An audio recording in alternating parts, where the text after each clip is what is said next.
እግዚአብሔር ይመስገን ዛሬ የሚገርም የተለየ ማለዳ አለን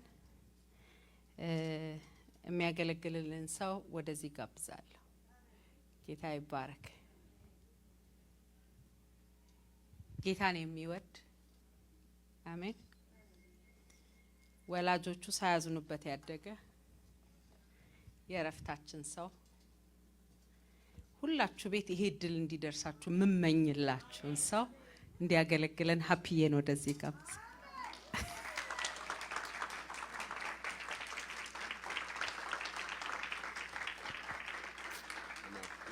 Love you more.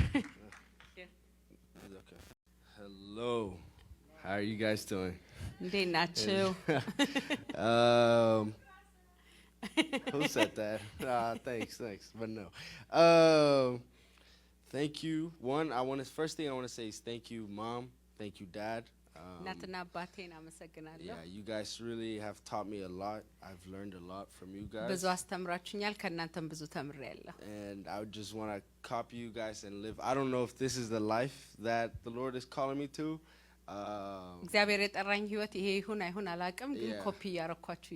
So I'm living from you guys. So I thank you, and this is an honor that I've had an opportunity to preach with my dad. And now I get an opportunity to teach with my mom. Hallelujah. Yeah, so I'm blessed. I'm very happy. And I'm also thankful to the youth as well. Thank you guys for coming here. You guys mean a lot to me, more than you guys know. And so thank you guys, and thank you for the parents for trusting me to teach your kids. Yes,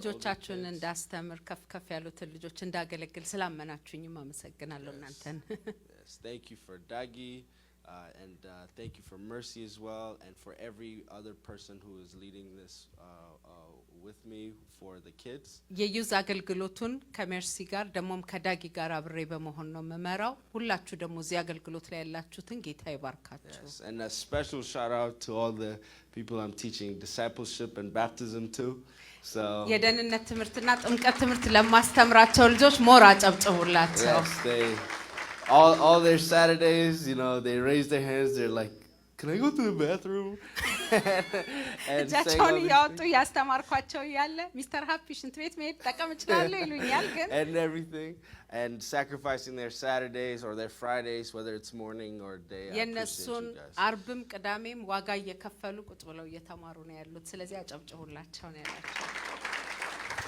So thank you. All right. So I'm just going to tell you guys the title from here.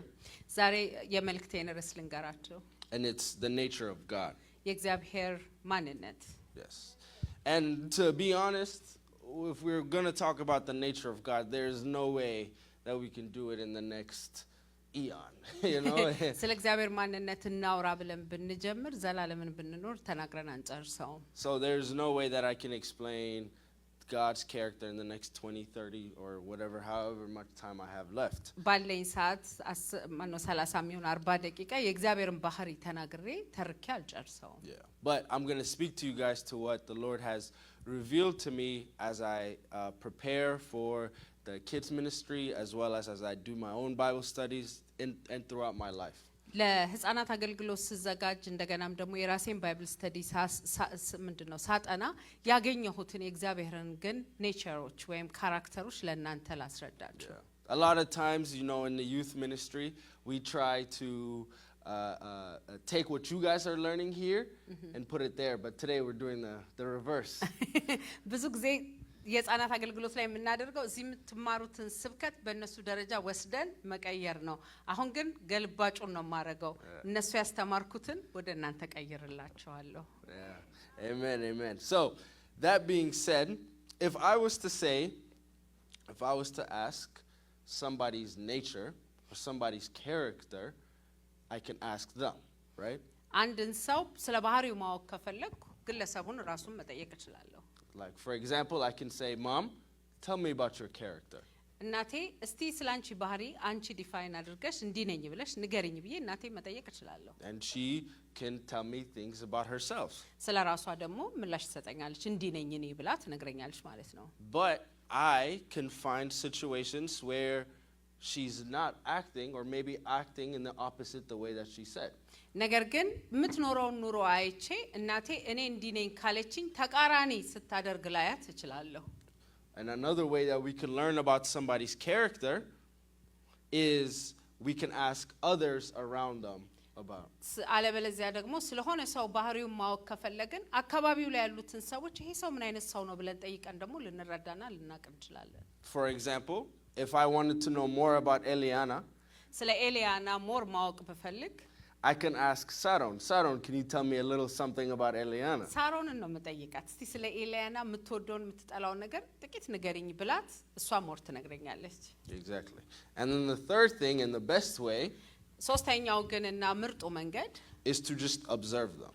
ማየት ነው። Spend time with them ከነሱ ጋር ጊዜ ማጥፋት and see how they act in different situations. ከዛ እንዴት በተለያዩ ሁኔታዎች ውስጥ ምን አይነት ምላሽ እንዲሰጡ ያወቅን ባህሪያቸውን እናውቃለን ማለት ነው። So that being said, I want to look at John chapter 17 verse 3. ይሄንን ካልኩ በኋላ ግን ከእግዚአብሔር ቃል ዮሐንስ ወንጌል ምዕራፍ 17 ቁጥር ስንት ነው ያልከው? 3 chapter verse 17 3ን እናነባለን። Yes.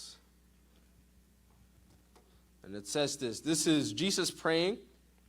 It said, after this, all these things, Jesus looked up to heaven and said, and then on verse 3 it says, and this way we have eternal life, to know you, the only true God, and Jesus Christ, the one you sent to earth. Hallelujah.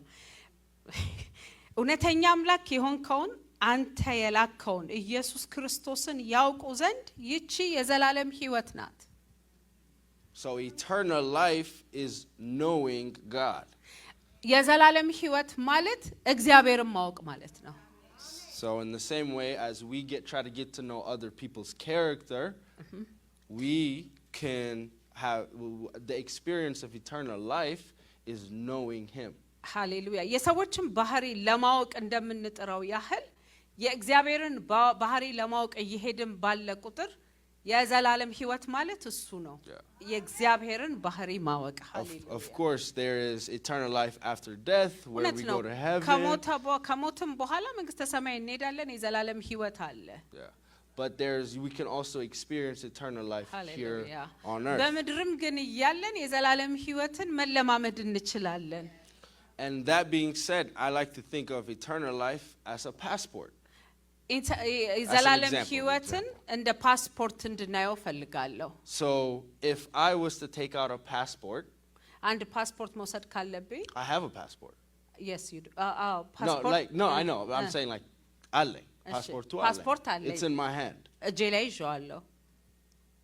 And in the same way, eternal life is not given to you by what you've done, but rather by believing in Jesus Christ. እንግዲህ የዘላለም ሕይወት በክርስቶስ ኢየሱስ በማመን የምታገኙት ስለሆነ ልክ እጄ ላይ እንደያዝኩት ፓስፖርት የያዛችሁት ፓስፖርት ነው የዘላለም ሕይወትን።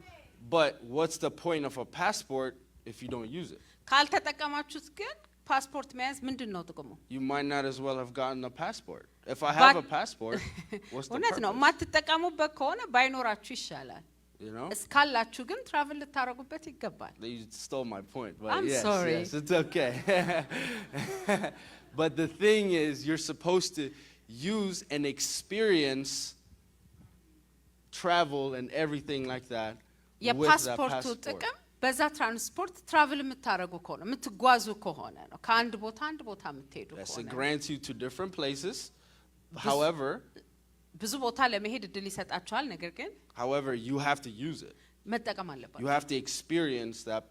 So eternal life in that same way can be experienced, not only obtained not by works but by the grace of God. የዘላለም ሕይወት I'm sorry.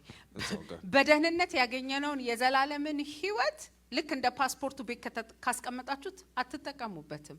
ነገር ግን ልክ ፓስፖርቱን መጠቀም ስትፈልጉ ትራቭል ማድረግ እንዳለባችሁ የዘላለም ሕይወትንም ከተጠቀማችሁበት ነው ጥቅሙን የምታገኙት እንጂ ወደ ሰማይ እስከምትሄዱ ድረስ የምትጠብቁት ጉዳይ አይደለም። And what that passport does for you is it allows you to experience God and know him and who his character is. የዘላለም ሕይወት የሚባለውን ፓስፖርት መያዝ ደግሞ እግዚአብሔርንና የሱን ባህሪ እንድንለማመድ እድል ነው የሚሰጠን።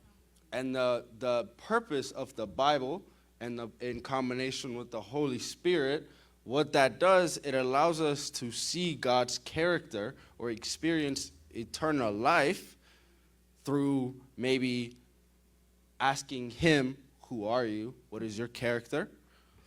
እንግዲህ ይሄም የበጃችን የያዝነው መጽሐፍ ቅዱስ የሚጠቅመን የእግዚአብሔርን ኢንተርናል ላይፍ የሆነው የዘላለማዊ ህይወት የሆነው ማንነቱን እንድንለማመድ መጽሐፍ ቅዱሳችንን ያነበበ ማነህ እያልን ልንጠይቀውና ልናቅ እንችላለን.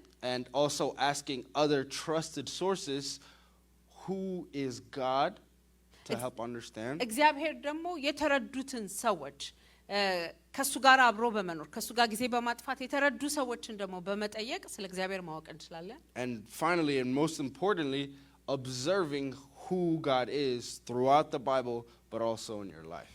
በህይወታችሁና ደግሞ መጽሐፍ ቅዱስ ውስጥ ኦብዘርቭ በማድረግ በመመልከት እግዚአብሔር ያደረጋቸውን ነገሮች በማየት አሃ እግዚአብሔር ማለት ይሄ ነው ማለት ትችላላችሁ ማለት ነው.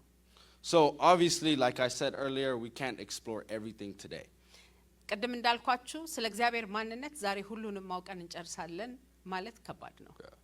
But I want to reveal how I got to see and get a glimpse of his two characteristics, his love and sovereignty. At least ሁለቱን ነገር ልንገራችሁ. እኔ ከሱ ጋራ በመኖር ያየሁትን አንደኛ ፍቅሩን ሁለተኛ ደግሞ ሉዓላዊነቱን. So before I say anything else, I want you guys to know that while we're all coming to the same point of understanding who God is, it can be from different ways. For example, እግዚአብሔር እንዲህ ነው የሚለውን አንደርስታንዲንግ ላይ ወይ መረዳት ላይ ከተለያየ አቅጣጫ ልንመጣ እንችላለን. ግን okay, somebody can read the Gospels and see how God is love or see his characters. አንዳንድ ሰው ወንጌላቶችን በማንበብ እግዚአብሔር ፍቅር ነው የሚለው ቦታ ላይ የሚደርሰው የእግዚአብሔርን ቃል ከማንበብ የተነሳ እዛ ቦታ ላይ ሊደርስ ይችላል. Some people can read the book of Numbers, reading through the genealogy and the stuff that we can skip sometimes if we're honest, and understand something about God's character. የሚገርማችሁ አንዳንዶቻችን እንትናንተናን ወለደ የሚለው መጽሐፍ ቅዱሳችንን ስናነብ ልንዘለው እንችላለን. አንዳንድ ሰዎች ግን እሱን ከሌን ወለደ የሚለውን አይተው የእግዚአብሔር ማንነት ጋር ይደርሳሉ. ባህሪው እንዲህ ነው ብለው ሊደርሱ ይችላሉ. ያው ከተለያየ አቅጣጫ እንመጣለን ስላልኳችሁ. From wherever we come from, we can always come to God's character at the end of the day. ከተለያየ አቅጣጫ እንምጣ በዛምበር በዚህም እንግባ እዚህ ክፍል እንደምንገባ ከተለያየም አቅጣጫ እንምጣ የእግዚአብሔር ባህሪ ጋር እንደርሳለን. So what I'm saying today, what I'm revealing today is the one direction out of millions and different infinite amount of directions, the direction that the Lord took me to understand a little bit more about. በጣም ብዙ ሚሊየን ዳይሬክሽኖች አሉ ስለሱ የምንማርበት. እኔን ግን የወሰደውን አንዱን መንገድ ልንገራችሁ. ከሚሊየን አንዱ የሆነው መንገድ ለመስከረላችሁ ወይም ልንገራችሁ. Yeah. So that being said, we're going to go to Exodus chapter 34. ዘጸአት ምዕራፍ 24. 34. Oh, 34. Yeah. Oh, sorry, Mom. It's okay. All right. 34 verses 6 and 7. Because if I say it in English, those kids will explode. Yeah. 6 and 7. Okay, good time, Barak. 6 and 7. But I want to give a little bit of background story before we get to this point. ወደ ቃሉን ይሄን ክፍል ለማንበብ ከመሄዳችን በፊት ትንሽ የክፍሉን ጀርባ ልንገራችሁ. Yeah. So at this point, God took the Israelites out of Egypt and በዚህ ቦታ እግዚአብሔር እስራኤላውያኖችን ከግብጽ አውጥቷቸዋል. And Moses went up to the mountain and they ended up sinning against God. ሙሴ ተራራ ላይ ሄዷል. ከዛ ደግሞ ህዝቡ እግዚአብሔር ላይ አምጿል. God is angry. እግዚአብሔር ተቆጥቷል. And then Moses went back up to Mount Sinai. እንደገና ሙሴ ተመልሶ ወደ ሲና ተራራ ሄዷል. And then after he got to the Mount Sinai, he's having a conversation with God. He said, I'm not going to this land if it's not without you. ከዛ በኋላ ደግሞ ከተራራው ላይ ከተወረደ በኋላ ደግሞ አንተ ከሌለህ ከዚህ አታውጣን ወደዚህ ከተማ አንተ ከሌለበት አልሄድም ብሎታል ሙሴ እግዚአብሔርን. He said okay, and then okay ብሏል እግዚአብሔር. And then Moses, you know how they say when you give them chaff they take everything. So he said እንትን ጫፉን ከሰጣቸው ሁሉንም ይወስዳል የሚባል አባባል ታውቃላችሁ አይደል? ልክ እንደዛ ሙሴ እግዚአብሔርን እንዲህ አለው። እንደዚህ ጠየቀው. He said, can I see your glory as well? Okay, እቺን እሺ ካልከኝ ፊትህን ማየት እችላለሁ፣ ክብርህን ማየት እችላለሁ ብሎ እግዚአብሔርን ጠየቀው. He asked him this, and surprisingly God made a way for it to happen. እንግዲህ በሚገርማችሁ ሁኔታ እግዚአብሔር መንገድ አመቻቸለት እንዲሆን አደረገለት. Obviously he didn't show him his food because he would die if he did. ፊቱን አላሳየውም በርግጥ ካየው ስለሚሞት ነገር ግን in a way he made a way. But then God himself is talking about his own character here. የሚገርማችሁ አሁን በዚህ ቦታ ላይ እግዚአብሔር ስለራሱ ደግሞ ባህሪውን ተናግሯል. So if I was to ask mom, tell me about your character, እናቴን ባህሪሽ ስላንቺ የሚሰማሽን ወይም እንዲነኝ የምትዩን ነገርም ብላት እንደምትነግረኝ the same way God said God is talking about who he is with words right here. እዚህ ክፍል ላይ እግዚአብሔር ስለራሱ በራሱ አፍ በራሱ ቃል የተናገረውን እንየው. Yes.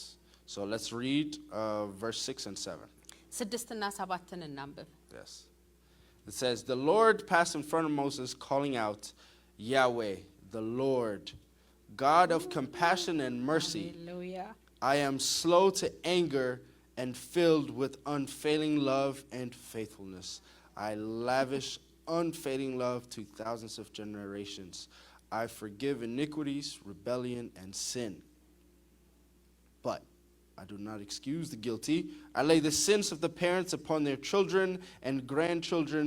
The entire family is affected, even children in the third and fourth generations. Wow. Praise God. እኔ እንዲህ ያወራ እንዳለፈ አላወቅኩም. እርሱም በሙሴ ፊት እንዲህ እያለ እያወጀ አለፈ. እግዚአብሔር ነው እየተናገረ ያለፈው. እግዚአብሔር ሩሩህ ቸር አምላክ፣ እግዚአብሔር ለቁጣ የዘገየ ፍቅሩና ታማኝነቱ የበዛ ፍቅርን ለሺዎች የሚጠብቅ ክፋትንና አመጽን ኃጢያትን ይቅር የሚል በደለኛውን ግን ሳይቀጣ ዝም ብሎ አይተውም። በአባቶች ኃጢያት ልጆችን የልጅ ልጆቻቸውን እስከ 3-4 ትውልድ ይቀጣል. What? But before I say anything, the difference between mom telling me about her character and God telling me about his character is that when God tells me his character, there is no moving differently. That's who he is. There's no way that I'll catch him doing something other than what he said he is. እናቴ ስለሷ ባህሪ እስቲ ባህሪሽን ንገሪኝ ስላትና እግዚአብሔር ባህሪዬ እንዲህ ነው ብሎ ሲናገር ያለው ዲፈረንስ እግዚአብሔር ካለ እውነቱን ነው ትክክል ነው። ማሚ ግን ልትሳሳት ትችላለች፣ እውነቷንም ላይሆን ይችላል። እግዚአብሔር ግን እንዲህ ነኝ ካለ ስለሆነ ነው ያለው. Oh, sorry, I slipped. Oh, that's I slipped. Okay. I don't know if I can continue that, so let's just get back to ግን ይሄን ክፍል ስናነበው we see the character of God and it seems to be opposites. ሁለት የተቃረነ ባህሪ ያወራ ይመስላል. If I say I am kind and at the same time I'm saying no, I'm actually really mean.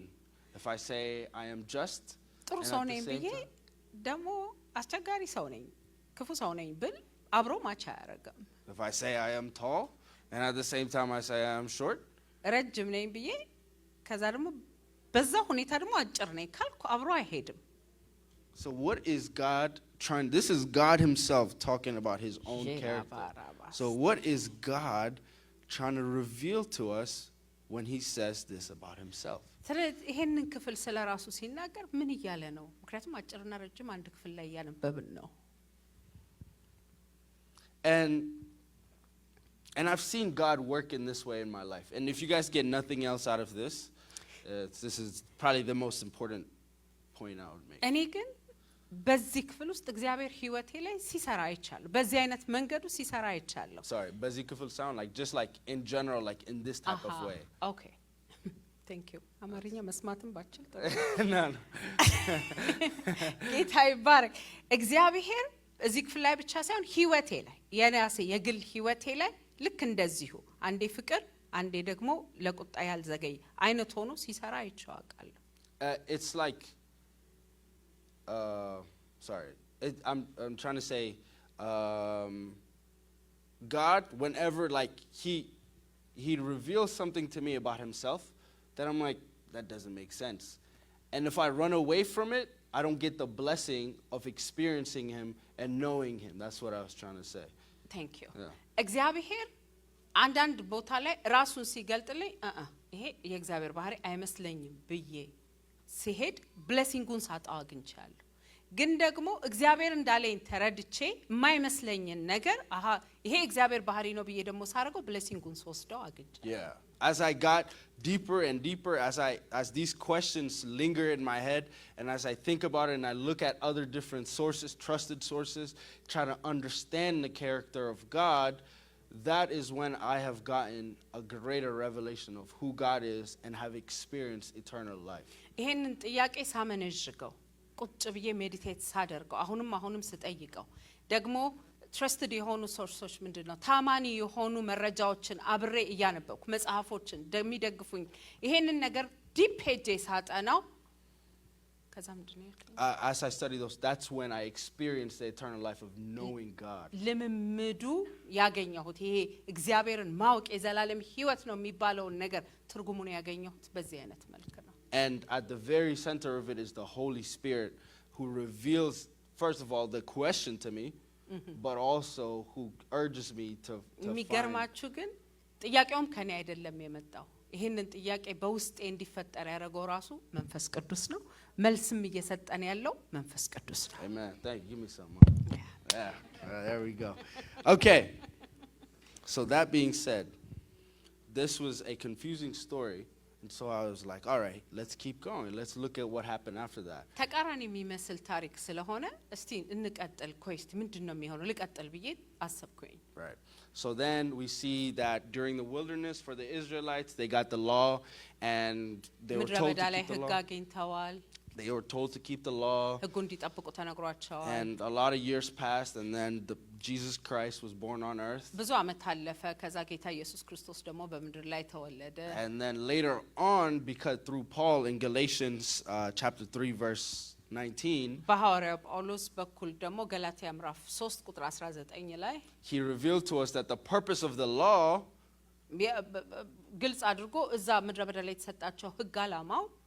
is not so that they can accomplish it and they can get to the righteousness of God, but to see that they needed a savior. ህጉ የተሰጠበት ዓላማ እሱን ህግ ፈጽመው ወደ እግዚአብሔር እንዲገቡ ሳይሆን ህጉን መፈጸም ስላቃታቸው አዳኝ እንደሚያስፈልጋቸው እንዲያምኑ የተሰጠ ነው ብሎ ገላትያ 3:19 ላይ ይነግረናል። It says, why then was the law given? It was given alongside the promise to show the people their sins. ገላትያ 3:19 ላይ ኃጢአታቸውን እንዲያሳያቸውና ለንስሐ እንዲጠራቸው እንጂ እንዲያድናቸው የተሰጠ እንዳይደለ ይነግረናል። በኢየሱስ ስም አንበዋለሁ። ታዲያ ህግ የተሰጠው ምክንያት ምንድነው? ህግ የተጨመረው ከመተላለፍ የተነሳ ተስፋው ያመለከተው ዘር እስኪመጣ ድረስ ነው። ህጉም የመጣው በመላእክት በኩል በአንድ መልእክተኛ ነበረ። So it was to show us that we needed a savior. But when was this savior revealed to us? ህጉ የተሰጠን አዳኝ ያስፈልገኛል የሚል ጩኸት እኛ ውስጥ እንዲፈጠር ነው። ታዲያ ይሄ አዳኝ ግን መቼ ነው የተሰጠን? Was it in Abraham? Was it promised with Abraham? ከአብርሃም ጋር ነው ይሄ ተስፋ ቃል የተሰጠው? Was that it? Yes, that was when Abraham called God, and God called Abraham, and he was like, go on to the land that I'm showing you, and you will have your offspring will be as much as the numerous as the stars and everything like that. ልክ ነው። በዛም ጊዜ ነበር ምክንያቱም አብርሃምን ጠርቶት ዘርህን እንደ ምድር አሸዋ አበዛዋለሁ እኔ ወደማሳየ ምድር ሂድ ብሎ ሲጠራው ያን ጊዜም የተገለጠ ነው። But if we look back even further, all the way back at the beginning of Genesis, ወደ ኋላ ሄደን ዘፍጥረት ላይ ገብተን ብንመለከት we see in Genesis chapter 3 verse 15, ዘፍጥረት ምዕራፍ 3:15 ላይ የሚገርም ታሪክ እናገኛለን። My points seem scattered right now, but they'll come together. አይዟችሁ ትንሽ የተበተነ ይመስላል ሐሳቤ ግን ዞረን እዛች ጋር እንደርሳለን። from in the background, God created the heavens, the earth. He created humans, and he then the man fell, and then after man fell, he went into the garden, and when he went to the garden, said, "Adam, where are you?"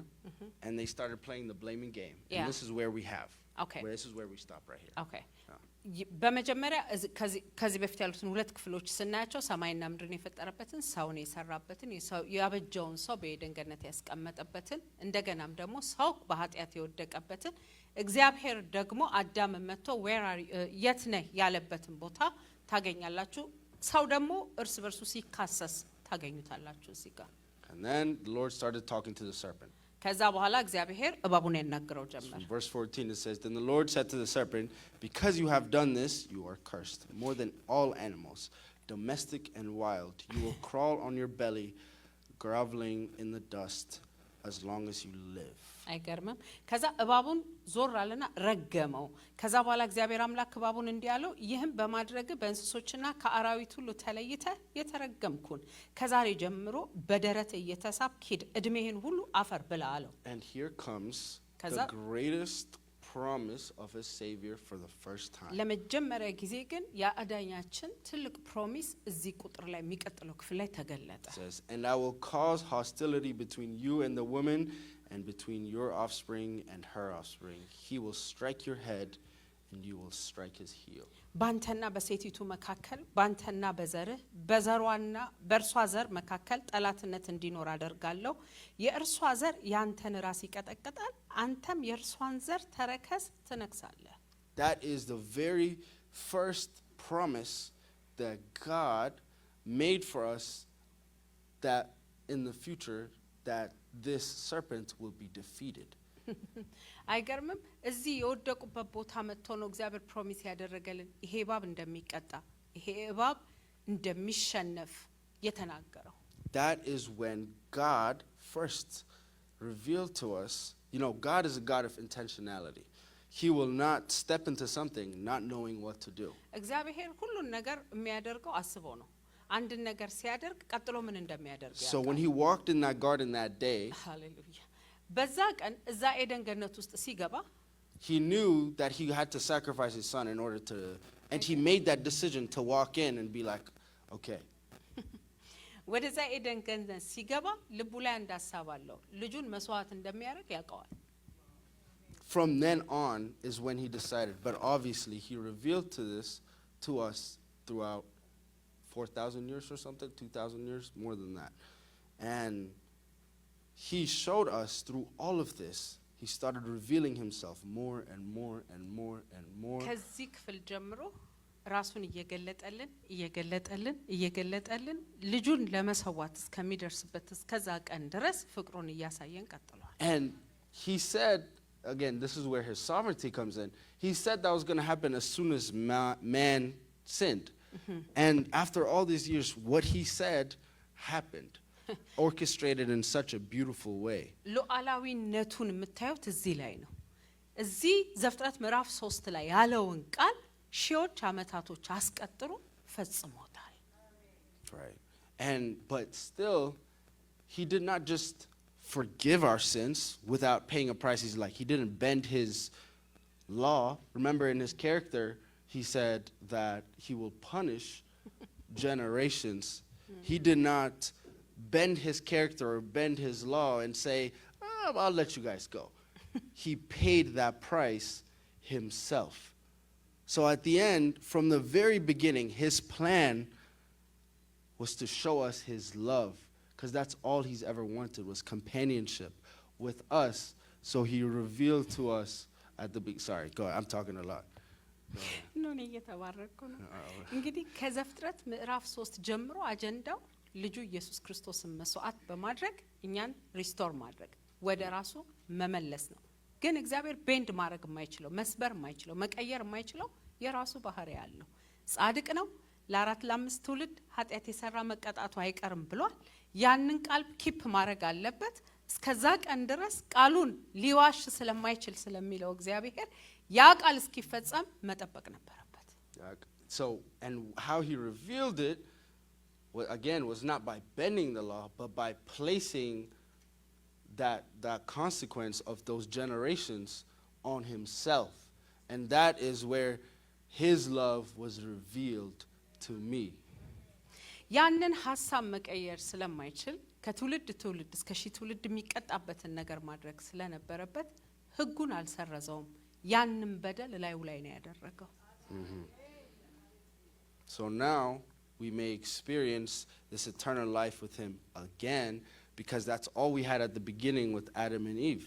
So he's like, I need to restore this without bending my character, without saying, you guys. Okay, ይቅር ብያችኋለሁ በደል ሳይቀጣ አያልፍም ያልኩ እግዚአብሔር በቃ ሐሳቤን ቀይራለሁ ብሎ አይደለም ያደረገው የሁላችንን በደል የሺው ትውልዱን በደል እላዩ ላይ ያደረገና ቅጣታችንን ወሰደው ይሄንን ያደረገበት ምክንያት ደግሞ አዳምን መጀመሪያ ላይ ሲፈጥረው ዘፍጥረት ላይ ዘላለም እንዲኖር የዘላለም ህይወትን ኤክስፒሪየንስ እንዲያደርግ አድርጎ ስለፈጠረው እዛ ውስጥ ሪስቶር ሊያደርገን ነው ያደረገው So he chose on purpose. He looked in generations ahead. He looked at you specifically. He looked at me. He looked at mom. He looked like everybody at our family and said, I choose you from Genesis chapter 3. And I choose to have companionship with you. አገኛችሁት ሐሳቡን ዓለም ከመፈጠሩ በፊት መርጫችኋለሁ የሚለው ቃል ይሄ ነው እኔን ቤተሰቤን እናቴን አባቴን ዓለም ከመፈጠሩ በፊት አስቀድሞ መረጠን ወደ ዘላለም ህይወት ወደ ኢተርናል ላይፍ ሊመልሰን So if we go back to Exodus chapter 34, የመጀመሪያ ያነበብነው ዘጸአት ምዕራፍ 34 ላይ ብንመለስ verses 6 and 7, we see in verse 6 he said, Yahweh the Lord, the God of compassion and mercy, I am slow to anger and filled with unfailing love and faithfulness. I lavish unfailing love to 1,000 generations. I forgive iniquities, rebellion, and sin. እግዚአብሔር በፊቱ ሲያልፍ እንዲህ ብሎ አወጀ እኔ እግዚአብሔር ርኅሩህና መሐሪ አምላክ ነኝ እኔ ለቁጣዬ ዘገየው ዘላለማዊ ፍቅሬና ታማኝነቴ የበዛ ነው ዘላለማዊ ፍቅሬንም እስከ ብዙ ሺህ ትውልድ እጠብቃለሁ በደልን መተላለፍን ኃጢአትን ሁሉ ይቅር እላለሁ And that's what he did on the cross. That's what he allowed for us to happen when he died on the cross and raised from the dead for us. መስቀል ላይ ሲሞትና ከሞት ሲነሳ ይሄንን ነው የፈጸመው But still there was a second part of his character where he says, I do not excuse the guilty. ነገር ግን እስከ 3-4 ትውልድ ድረስ ስለ ወላጆቻቸው ኃጢአት ከመቅጣት አልገታም ይላል And he still laid that on himself. እሱንም ግን ላዩ ላይ ነው So that's the character of God. He is የእግዚአብሔር ባህሪ ማለት ይሄ ነው and he is love. ያለውን ያደርጋል ሉዓላዊ ነው አይዋሽም በዛ ላይ ደግሞ አፍቃሪ ነው And that is, as I studied the Bible, as I looked at it from a high point of view, that is what I have discovered. And I want to challenge you guys to also discover that yourself in your own way. እኔ አሁን ስለ እግዚአብሔር ፍቅር በዚህ መንገድ ነው ዲስከቨር ያደረኩት ወይም ያወቅኩት አምሳውሪ እናንተ ደግሞ በራሳችሁ መንገድ የእግዚአብሔርን ፍቅር አጥኑት እወቁት ድረሱበት እግዚአብሔር ፍቅር ጋር And oftentimes the Holy Spirit will put questions in you that you may be scared to explore.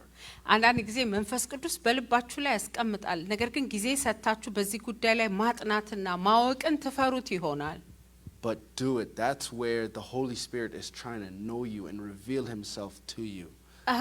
Please ይሄንን ድምጽ አትለፉት አትዝጉት ምክንያቱም ያ የመንፈስ ቅዱስ ድምጽ ነው እግዚአብሔርን እንድታውቁትና ዘላለማዊ ህይወትን ወይም ኢተርናል ላይፍን እንድትለማመዱት ደጅ እየከፈተላችሁ ያለው But not only in the Bible, as I finish up, I'll tell one more story and then I'm done. But not only in the Bible, he'll reveal his love, not only to distant people that you read about, but also in your own story. እግዚአብሔር በሩቅ ባሉ መጽሐፍ ቅዱስ ላይ ባሉ ሰዎች ህይወት ብቻ አይደለም ፍቅሩን መግለጽ የሚፈልገው በእናንተ የህይወት ጉዞ ውስጥም ፍቅሩን መግለጽ ይፈልጋል እናንተ ታሪክ ውስጥም ፍቅሩ አለ So I want to give a little bit of story that I want to share that kind of explains God's sovereignty and also his love as well. እኔም ታሪክ አለኝ የእግዚአብሔርን ፍቅርና የእግዚአብሔር ሉዓላዊነት የተለማመድኩበት ይሄ ማይዋሽ ማንነቱን ቃሉን ማጥፍ ማንነቱን የተለማመድኩበት የግሌ ታሪክ አለኝ So I was at the time maybe 4 years old. ምናልባት 4 ዓመቴ ነው and I was just a young kid. We were living in the house. I was having fun. ወጣት ልጅ ትንሽ ልጅ ነኝ ህፃን ነኝ ቤት ውስጥ ከወንድሞቼ ጋር ፈን እያረኩ ነው ወንድም ብቻ ነበረኝ የዛኔ ወንድም ብቻ that guy was not born yet. ፍሬዙ ገና አልተወለደም So let's put a pause on that story. And there was a lady who was in her early, she was maybe 20 at the time or 19. She just graduated high school, I believe. High school graduate ያደረገች 19-18 ዓመት የሚሆናት ደግሞ ሌላ ሴት አለች። And she grew up in a different country. She grew up in Kenya. ያደገችው ኬንያ ነው ኢትዮጵያ አላደገችም። She left Ethiopia when she was 6. ኢትዮጵያ ለቃ ስትሄድ 6 ዓመቷ ነው። And she did not relate to the Ethiopian culture as much. She was fully integrated into the Kenyan culture. የኢትዮጵያን ካልቸር ምንም አታውቅም ሙሉ ለሙሉ ኬንያ ስላደገች ኬንያዊ ናት። And however, when she graduated high school, all of a sudden she became really interested in going back to Ethiopia. ሃይ ስኩል ግን እንደጨረሰች ኢትዮጵያ ለመምጣት ኃይለኛ ፍላጎት ኖራትና ወደ ኢትዮጵያ ተመለሰች። And she came as a 4-year-old. I met her. She happens to be mom's little cousin. 4 ዓመቴ ነው ኢትዮጵያ መጣች እንደ ድንገት ሆኖ ደግሞ የእናቴ cousin ናት የኔ አክስቴ ልጅ ናት። And she came and we spent time. I was just waking her up early in the morning, you know, whatever 4-year-olds do. መጣች ጊዜ አብረን አሳለፍን የትኛውም 4 ዓመት ልጅ እንደሚያደርግ ጧት እየተነሳው ቀሰቀሳት ነበር እኛ ቤት ስለነበር ያረፈችው። And then when after some time has passed, she went back to Kenya. ትንሽ ጊዜ ከኛ አሳልፋ ተመልሳ ወደ ኬንያ ሄደች። And then I went to, so she was introduced in my life. በህይወቴ የዛኔ ተዋወቅኳት ማለት ነው። And then we didn't talk for another maybe 15 years or something. ከዛ በኋላ ምናልባት ለ15 ዓመት አላወራዋትም አላገኘኋትም የመገናኘት እድል አልነበረም። And then I saw her again when I was maybe 17, 15, something like that. ከዛ ደግሞ እንደገና ያየኋት 15 ወይም እስከ 17 ባለው እድሜ ላይ መታ ቤት አገኘኋት። Yeah, she was here for Thanksgiving and I'm like, "Oh my God, it's been a while, but you haven't talked in so long. You can't really relate at that point." ለረጅም ዓመት ስላልተገናኘን እኛ ቤት ስትመጣ በደንብ ወዲያው ክሊክ ማድረግ ላንችል እንችላለን ግን ስቲል ዘመዴ ስለሆነች እኛ ቤት መጣች ተገናኘን። And surprisingly we also clicked then.